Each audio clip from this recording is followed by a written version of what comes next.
Good morning students. So போன வீடியோல என்ன பார்த்தோம் அப்படினா வந்து டைரக்ட் ப்ரொபோர்ஷன் பார்த்தோம். இந்த வீடியோல பாத்தீங்க அப்படினா வந்து இன்வெர்ஸ் ப்ரொபோர்ஷன் பார்க்க போறோம். So இன்வெர்ஸ் ப்ரொபோர்ஷன் அப்படினா சோ எப்படி இருக்கணும் அப்படினா வந்து சோ ஒரு சைடு இன்கிரீஸ் ஆகும், ஒரு அடுத்த சைடுல பாத்தீங்க அப்படினா டிக்ரீஸ் ஆகும். ஓகேவா? அப்புறம் பாத்தீங்கன்னா இந்த சைடுல அதாவது இங்க வந்து டிக்ரீஸ் ஆகும் அப்படினா ஆப்போசிட் சைடுல வந்து என்ன ஆகும், இன்கிரீஸ் ஆகும். அப்படியே ஆப்போசிட்டா இருக்கும். அதாவது டைரக்ட் வேரியேஷன் அப்படினா ஒரு சைடு இன்கிரீஸ் ஆனா அடுத்த சைடு இன்கிரீஸ் ஆகும். ஒரு சைடு டிக்ரீஸ் ஆனா சோ அடுத்த சைடு பாத்தீங்க அப்படினா டிக்ரீஸ் ஆகும். இங்க வந்து ஆப்போசிட், ஒரு சைடு வந்து இன்கிரீஸ் ஆனதுனா சோ நெக்ஸ்ட் சைடு பாத்தீங்க அப்படினா வந்து டிக்ரீஸ் ஆகும். இந்த சைடு டிக்ரீஸ் ஆனதுனா அந்த சைடு பாத்தீங்கன்னா என்னது இன்கிரீஸ் ஆகும். சோ அதுதான் வந்து இன்வெர்ஸ் ப்ரொபோர்ஷன் அப்படின்னு சொல்றாங்க. சோ எக்ஸாம்பிள் பாத்தீங்கன்னா இன்னும் ஈஸியா உங்களுக்கு வந்து புரியும். சோ இங்க பாருங்க example, construct of water tank in a school. அதாவது ஒரு ஸ்கூல்ல வந்து வாட்டர் டேங்க் வந்து என்ன பண்றாங்க, கன்ஸ்ட்ரக்ட் பண்றாங்க. இங்க பாருங்க ஸோ நம்பர் ஆஃப் ஒர்க்கர்ஸ் ஃபர்ஸ்ட்ல பாருங்க 2 பேர் ஒர்க் பண்றாங்க. எத்தனை டேஸ்ல வந்து முடிக்கிறாங்க அப்படின்னா வந்து 40 டேஸ்ல முடிக்கிறாங்க. அதே பார்த்தீங்கன்னா 4 ஒர்க்கர்ஸ் ஒர்க் பண்றாங்க அப்படின்னா எத்தனை டேஸ்ல முடிக்கிறாங்க, 20 டேஸ். இங்க பாருங்க ஸோ இங்க இருந்து இங்க 2ல இருந்து 4 என்ன ஆயிருக்கு அப்படின்னா வந்து இன்க்ரீஸ் ஆயிருக்கு. ஓகேவா? இங்க பாருங்க டேஸ் பாருங்க, ஒர்க்கர்ஸ் வந்து இன்க்ரீஸ் ஆயிருக்கு. டேஸ் பார்த்தீங்க அப்படின்னா என்னது 40ல இருந்து 20 டிக்ரீஸ் ஆயிருக்கு, குறைஞ்சிருக்கு. ஸோ இந்த மாதிரி இருந்ததுன்னா ஸோ அதுக்கு பேர் என்ன அப்படின்னா வந்து இன்வெர்ஸ் ப்ரொபோர்ஷன் அப்படின்னு வந்து சொல்றாங்க. ஓகேவா?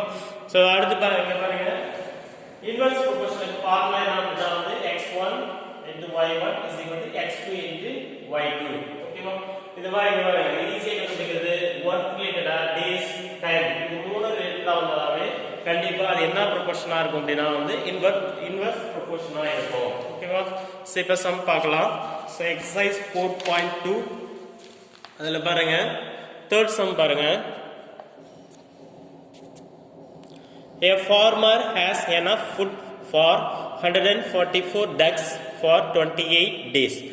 If he sells 32 ducks, how long will the food last? ஓகேவா? அதாவது என்னன்னா ஒரு ஃபார்மர் இருக்காரு. அவர் என்ன பண்றாருன்னா ஒரு வாத்து வளர்க்குறாரு. அந்த வாத்து பாத்தீங்க அப்படின்னா எத்தனை வாத்து வளர்க்குறாரு அப்படின்னா 144 வாத்து வந்து என்ன பண்றாரு அப்படின்னா வந்து அதுக்கு தேவையான ஃபுட்டை வச்சிருக்காரு. அது எத்தனை நாளைக்கு வருதா அப்படின்னா 28 டேஸ்க்கு வந்து வருமா. அப்புறம் என்ன பண்றாரு அப்படின்னா அதுல வந்து அந்த 144 டக்ஸ்ல பாத்தீங்கன்னா 32 டக்ஸை வந்து சேல்ஸ் பண்ணிடுறாரு. ஸோ அப்படின்னா அந்த ஃபுட்டு வந்து எத்தனை நாளைக்கு, அதாவது how long will the food last? ஓகேவா? அந்த இருக்கிற ஃபுட்டு எத்தனை நாளைக்கு வரும் அப்படிங்கிற மாதிரி क्वेश्चन கேட்டிருக்காங்க. ஓகேவா? சோ இங்க பாருங்க இந்த மாதிரி டேபிள் போட்டுக்கணும். So number of ducks so எத்தனை ஃபர்ஸ்ட் சொல்லிட்டாரு 144 டக்ஸ். சோ எத்தனை டேஸ் வருது, அந்த ஃபுட் வந்து எத்தனை டேஸ் வருது, 28 டேஸ் வந்து வருது. இப்போ பாத்தீங்கன்னா சோ அதுக்கு அப்புறம் என்ன பண்ணாரு அப்படின்னா வந்து 32 டக்ஸ் வந்து என்ன பண்ணிட்டாரு அப்படின்னா சேல்ஸ் பண்ணிட்டாரு. அப்போ வந்து 144 ல இருந்து 32 செப்பரேட் பண்ணனும். செப்பரேட் பண்ணா 4 ல 2 வெச்சா 2, so 4 ல 3 வெச்சா 1, so இந்த 1 ஆகும். அப்ப மீதி பாத்தீங்கன்னா 132 டக்ஸ் வந்து சேல்ஸ் பண்ணதுக்கு அப்புறம் இப்ப இருக்கிறது வந்து எத்தனை டக்ஸ் இருக்கு அப்படின்னா 112 டக்ஸ் இருக்கு. அப்ப வந்து அந்த ஃபுட் வந்து எத்தனை நாளைக்கு வரும் அப்படிங்கிறது தான் क्वेश्चन. அது தெரியாது, அத வந்து x னு வெச்சுக்கோங்க. ஓகேவா? சோ இது பாத்தீங்க அப்படின்னா இங்க என்னது, இது x, இது y. சோ இது x1, x2, சோ இது y1, y2. ஜஸ்ட் ஃபார்முலா போட்டு சிம்ப்ளை பண்ணா சொல்லலாம் ஆன்சர். இங்க பாருங்க இன்வெர்ஸ் ப்ரொபோர்ஷன் சொல்லமா. இங்க பாருங்க 144 டக்ஸ் இருக்கு. சோ அந்த டேஸ் எத்தனை நாள் அந்த ஃபுட் வருதுன்னா 28 டேஸ். இப்போ வந்து 112 டக்ஸ் இருக்கு. அப்ப வந்து என்னது அந்த ஃபுட் வந்து சேம் ஃபுட் தான். சோ அப்ப வந்து எத்தனை நாள் ஆகும், இந்த 28 டேஸோட அதிகமா போகும். அப்ப பாருங்க இங்க வந்து என்ன ஆகுது அப்படினா வந்து இங்க 144 28 டேஸ் இங்க வந்து குறையுது, அதாவது டிக்ரீஸ் ஆகுது. இங்க டேஸ் பாத்தீங்க அப்படின்னா வந்து இன்க்ரீஸ் ஆகும். அதாவது டிக்ரீஸ் இன்க்ரீஸ் ஆப்போசிட் இருந்ததுன்னா அது வந்து இன்வெர்ஸ் ப்ரொபோர்ஷன். ஓகேவா? சோ இத பார்த்தாவே இன்வெர்ஸ் ப்ரொபோர்ஷன் தெரியுது. அப்போ நான் சும்மா ஷார்ட்டா எழுதிருக்கேன். சோ இப்படி போடுறேன். என்ன formula, x1 into y1 is equal to x2 into y2. So இந்த மாதிரி x1 y1 இருந்தாலே எத்தனை மல்டிப்ளிகேஷன் பண்றதெல்லாம் இருக்கும். சோ இப்போ வந்து அந்த வேல்யூல சப்ஸ்டிட் பண்ணுங்க. So x1 ஓட வேல்யூ எவ்வளவு 144 into y1 ஓட வேல்யூ எவ்வளவு 28 is equal to x2 ஓட வேல்யூ எவ்வளவு 112 into y2 ஓட வேல்யூ எவ்வளவு x. ஓகேவா? இப்போ என்ன கண்டுபிடிக்கணும் அப்படினா வந்து x தான் கண்டுபிடிக்கணும். ஓகேவா? சோ x மட்டும் இந்த சைடு வெச்சீங்க. இங்க பாருங்க 112 வந்து எதுல இருக்கு அப்படினா மல்டிப்ளைல இருக்கு. மல்டிப்ளை ஈக்குவல் டு இந்த சைடு வந்ததுனா சோ என்ன ஆகும், டிவைட். அப்போ 144 into 28 by 112. So இப்போ கேன்சல் பண்ணலாமா? எந்த டேபிள்ல கேன்சல் பண்ணலாம்? 4 டேபிள்ல பண்ணலாம். ஓகேவா? So 11ல எத்தனை 4 இருக்கு? 2 4s are 8. பேலன்ஸ் வந்து 3. 32ல எத்தனை 4 இருக்கு அப்படினா so 8 4. 8 4s are 32. ஓகேவா? So இங்க 4 டேபிள்ல எத்தனை 4 இருக்கு அப்படினா 3 4s are 12. So பேலன்ஸ் வந்து 2 24. 24ல எத்தனை 4 இருக்கு? 6 4s are 24. ஓகேவா? இங்க பாருங்க இங்க 28 இங்க 28 128 28 128 28. இப்போ மீதி பையன் என்ன இருக்கு அப்படினா வந்து 36 into 1 is equal to x. 36 into 1 is equal to 36. So therefore x is equal to என்ன வருது அப்படினா வந்து 36 days. அப்ப சேம் ஃபுட் வந்து 112 டக்ஸ் இருந்ததுனா எத்தனை டேஸ் வரும் அப்படினா வந்து 36 days வந்து வரும். ஓகேவா? சோ இதான் வந்து ஆன்சர். சரி பாருங்க முன்னாடி தெரியல இது ஒருல 4 டைம் தான் கேன்சல் பண்ணிருக்கோம். 11ல எத்தனை 4 போடுனா 3 4s are சார்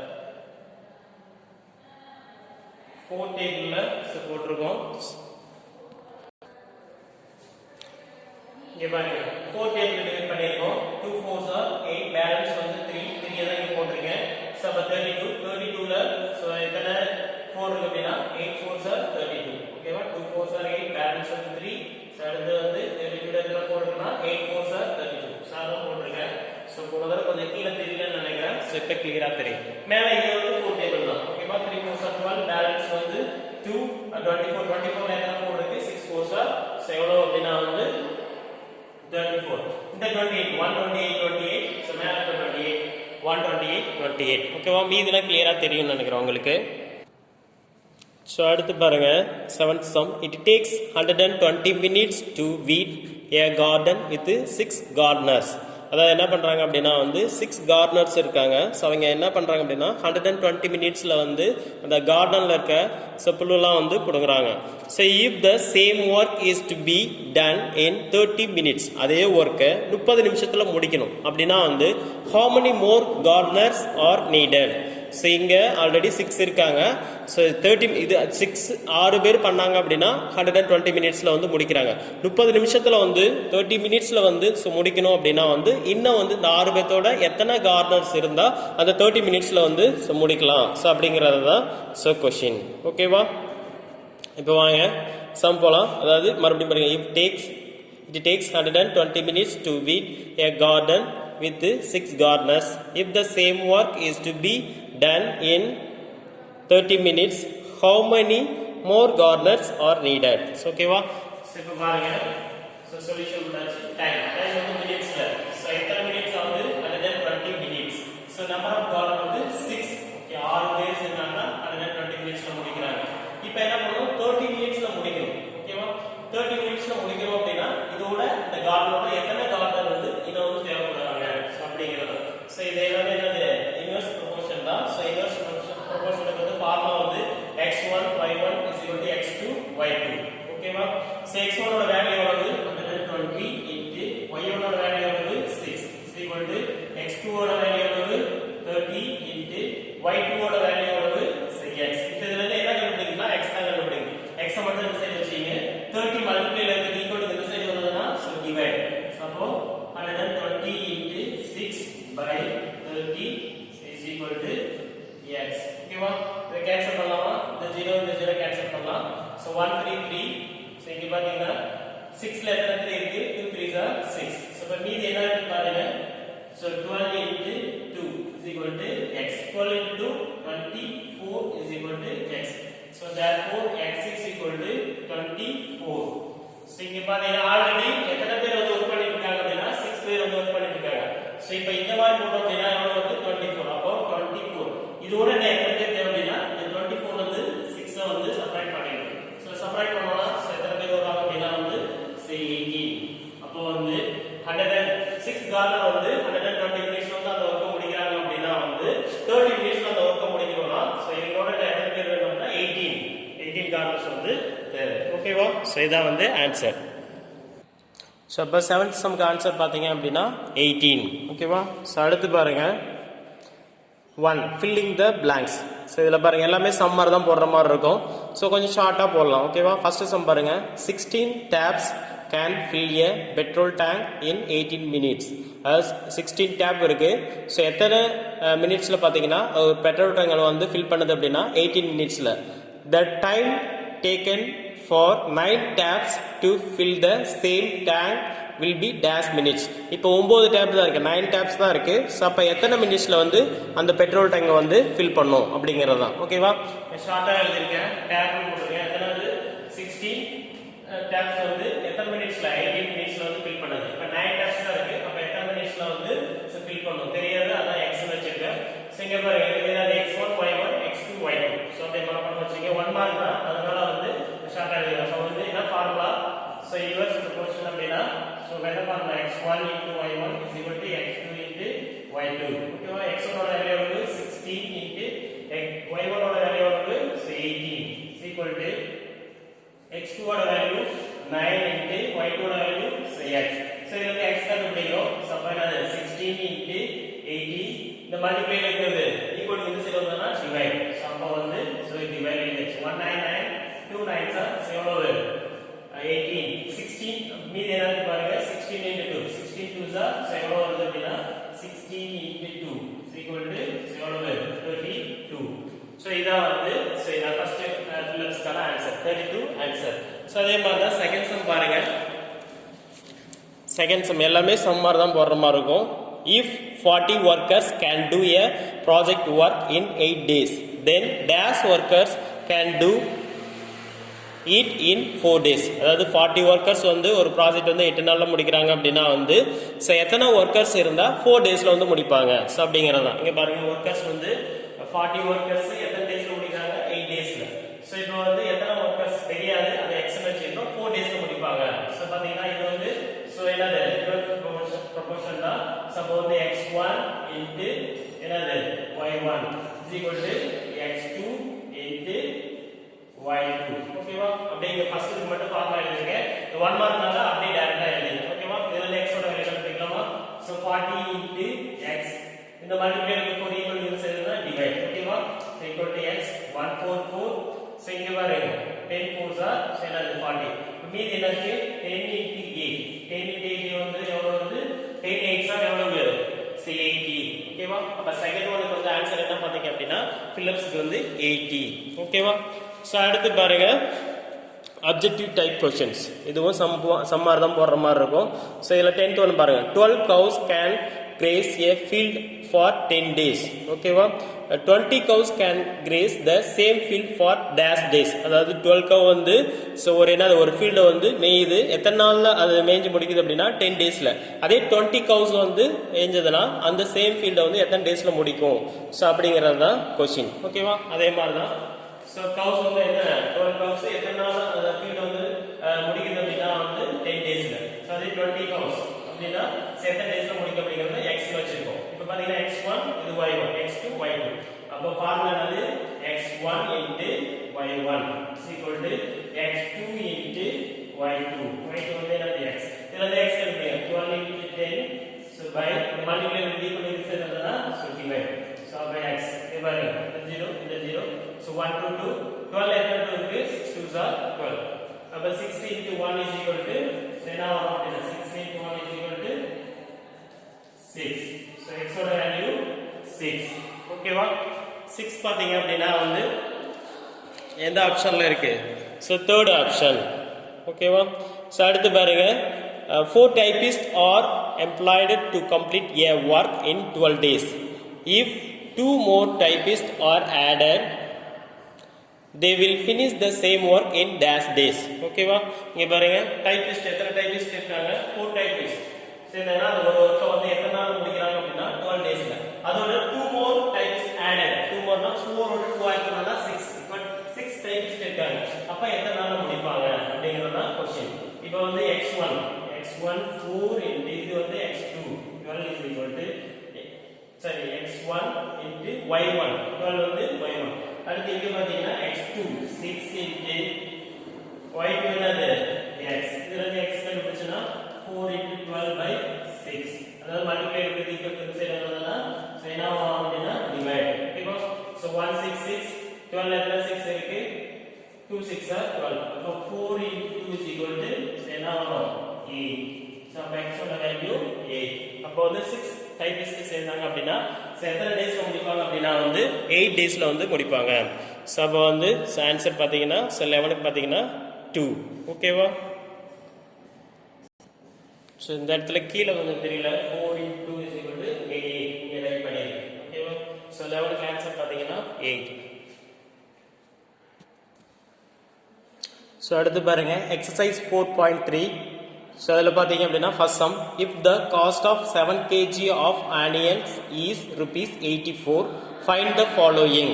இதில் பாருங்க, அதாவது 7 kgயோட ஆனியனோட ரேட் வந்து எவ்வளோ கொடுத்துருக்காங்கன்னா ₹84 கொடுத்துருக்காங்க. அப்புறம் அதுலேருந்து 2 கொஸ்டின் கேட்டிருக்காங்க.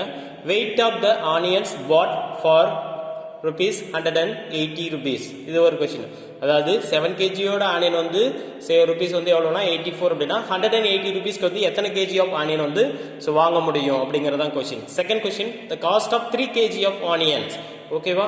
அப்போ காஸ்ட் ஆஃப் 3 kgயோட ஆனியன் வந்து எவ்வளோ அப்படின்னு சொல்லி கொஸ்டின் கேட்டிருக்காங்க. ஸோ இது என்ன ப்ரொபோர்ஷன் அப்படின்னா வந்து ஸோ டைரக்ட் ப்ரொபோர்ஷன். ஸோ அப்போ வந்து என்ன மெத்தடில் போடலாம், யூனிட்டரி மெத்தடில் போடலாம். இப்போ 7 kg ஆஃப் ஆனியன் வந்து ருபீஸ் வந்து எவ்வளவு 84. அப்போ 1 kg அப்படின்னா 84 ஸோ டிவைட் பை 7. ஸோ 177 84 எத்தனை 7 இருக்கு பாருங்க, 8 எத்தனை 7 இருக்கு 177. ஸோ பேலன்ஸ் வந்து ஸோ 1 14 எத்தனை 7 இருக்கு 2 7s ஆர் என்னது 14. அப்போ 1 kg வந்து ஸோ எவ்வளோ வருது அப்படின்னா வந்து ஸோ ₹12. ஓகேவா? ஸோ இப்போ ஃபர்ஸ்ட் கொஸ்டின் பாருங்க. ஸோ ஃபர்ஸ்ட் கொஸ்டின் வந்து ₹180 வந்து எத்தனை கேஜி ஆஃப் ஆனியன் வந்து வாங்கலாம் அப்படிங்கிறாங்க. அப்போ 180ல எத்தனை 12 இருக்கு. ஓகேவா? டேரக்டா என்ன பண்ணலாம் அப்படின்னா பாருங்க, எந்த டேபிள்ல கேன்சல் பண்ணலாம், 6 டேபிள்ல பண்ணலாம். 2 6 are 12, so 3 6 are 18. 0 அடிச்சுட்டு இங்க போட்டுங்க. மறுபடியும் வந்து so 2 டேபிள்ல 1 2 2, so 30 எத்தனை இருக்கு 15 2s are 30. அப்ப வந்து எத்தனை கேஜி வாங்கலாம் அப்படின்னா 15 kg. ₹180 வந்து எத்தனை கேஜி ஆஃப் ஆனியன் வந்து வாங்கலாம் அப்படின்னா வந்து 15 kg ஆஃப் ஆனியன். இப்ப பாருங்க, அடுத்து 3 kg ஆஃப் ஆனியன் வந்து எவ்வளவு அப்படின்னு கேட்டிருக்காங்க. 1 kg ஆனியனோட ரேட் வந்து எவ்வளவு 12. அப்போ 3 kg அப்படின்னா 3 into 12 அப்படின்னா வந்து எவ்வளவு வரும் 36. ஓகேவா? ₹36. 3 kg ஆஃப் ஆனியன் வந்து ₹36. ஓகேவா? சோ இதான் வந்து ஃபர்ஸ்ட் क्वेश्चनக்கான ஆன்சர். சோ அடுத்து பாருங்க second sum. if c is equal to kd, இதுல வந்து இந்த மாதிரி இது ஒரே ஒரு கண்டிஷன் தான் கொடுத்திருக்காங்க. அதுல இருந்து 3 क्वेश्चन கேட்டிருக்காங்க. So first question பாருங்க, what is the relation between c and d? So அடுத்து second question, find k when c is equal to 30 and d is equal to 6. So third one பாத்தீங்கன்னா find c when d is equal to 10. இப்போ பாருங்க c is equal to kd ன்னு கொடுத்திருக்காங்களா. So இது பாருங்க, இது என்ன மாதிரி இருக்கு, அதாவது what is the relation between c and d ன்னு கொடுத்திருக்காங்க. So இங்க பாருங்க, the direct proportionல பாருங்க, so இங்க கொடுத்திருக்காங்க பாருங்க, when x and y are in direct proportion we get x by y is equal to k or x is equal to ky. அது பாத்தீங்க அப்படின்னா சோ என்னது இந்த ஃபார்மட்ல c is equal to kd அப்படி kங்கிறது வந்து என்னது கான்ஸ்டன்ட் அப்படினு வந்து கொடுத்திருக்காங்க. சோ இதே ஃபார்மட்ல இருக்கா c is equal to kd, இங்க x க்கு பதிலா அங்க c இருக்கு, y க்கு பதிலா d இருக்கு. அப்ப இந்த மாதிரி இருந்ததுனா அது என்ன ப்ரொபோர்ஷன் அப்படினா வந்து சோ என்ன ப்ரொபோர்ஷன், டைரக்ட் ப்ரொபோர்ஷன். அப்ப ஃபர்ஸ்ட் क्वेश्चनக்கு ஆன்சர் பாத்தீங்க அப்படினா சோ என்னது ஆன்சர் அப்படினா டைரக்ட் ப்ரொபோர்ஷன். சோ அடுத்து செகண்ட் क्वेश्चन கேட்டிருக்காங்க பாருங்க, c is equal to 30 d is equal to 6. அதாவது c யோட வேல்யூ கொடுத்திருக்காங்க, d யோட வேல்யூ கொடுத்திருக்காங்க, k வோட வேல்யூ வந்து கண்டுபிடிக்க சொல்றாங்க. அங்க கொடுத்திருக்காங்கல c is equal to kd, அதுல வந்து இந்த வேல்யூ எல்லாம் சப்ஸ்டிட்யூட் பண்ணீங்கன்னா k வோட ஆன்சர் கிடைச்சிடும். c is equal to k, d கொடுத்திருக்காங்க, c யோட வேல்யூ வந்து 30 is equal to k வோட வேல்யூ தான் கண்டுபிடிங்க, k அப்படியே வச்சீங்க, into d யோட வேல்யூ வந்து 6. ஓகேவா? சோ இங்க பாருங்க, இதுல இருந்து என்ன கண்டுபிடிக்கணும், k வந்து கண்டுபிடிக்கணும். சோ இங்க 6 வந்து எதுல இருக்குன்னா மல்டிப்ளைல இருக்கு, மல்டிப்ளைல ஈக்குவல் டு இந்த சைடு வந்ததனா சோ டிவைட். அப்ப 30 by 6 is equal to k. k மட்டும் வச்சிட்டு 6 வந்து ஈக்குவல் டு இந்த சைடு கொண்டு வரேன். இப்போ கேன்சல் பண்ணனா 166, 30 ல எத்தனை 6 இருக்கு அப்படினா 5 6 are 30. therefore k is equal to so என்ன ஆன்சர் அப்படினா வந்து 5. ஓகேவா? இப்போ இது தேர்ட் क्वेश्चनல பாருங்க, d வந்து k கொடுத்திருக்காங்க, c யோட வேல்யூ கேட்டிருக்காங்க. சோ இப்போ பாருங்க ஃபார்முலா எழுதுங்க, c is equal to kd. c யோட வேல்யூ தெரியுமா, தெரியாத அத கண்டுபிடிக்கணும். c அப்படி வெச்சீங்க. k யோட வேல்யூ தெரியுமா, தெரியுங்க. பாருங்க ஏற்கனவே போன சமல கண்டுபிடிச்சிருக்கோம். 6 into D ஓட வேல்யூ எவ்வளவு 10 ஓகேவா so therefore C is equal to 5 into 10 5 into 10 வந்து எவ்வளவு வருது அப்படினா வந்து 50 ஓகேவா அப்ப K ஓட வேல்யூ 5 C ஓட வேல்யூ வந்து எவ்வளவு வருது அப்படினா 50 ஓகேவா thank you